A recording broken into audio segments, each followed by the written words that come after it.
ajjecha Hacaaluu akkamiin dhageesse ta'i? Ajjecha Hacaaluu Uganda ga'u mana jira. Abbaa bilbilee natti hin beeku bilbilanii natti himu.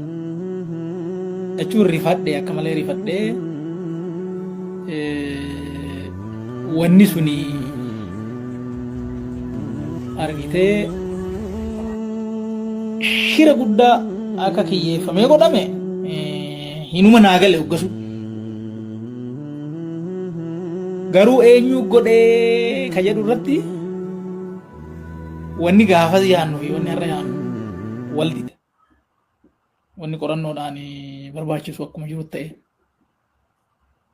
Of course namni tokko tokko keessatti babarreessu.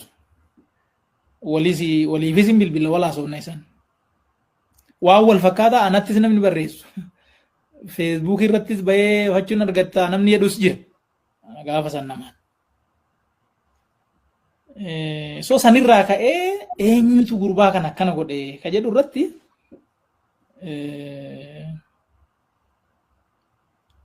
gaafa san akkitti yaadne jira jechuudha. Gaafa san akkitti yaadne. Barii san immoo wanni ilaallu ajjeechaan isaa kuni eenyuuf maal fide gaafa itti ati ilaaltu abbaa kiyyeesse arguu dandeecha. Loojikii waan sitti.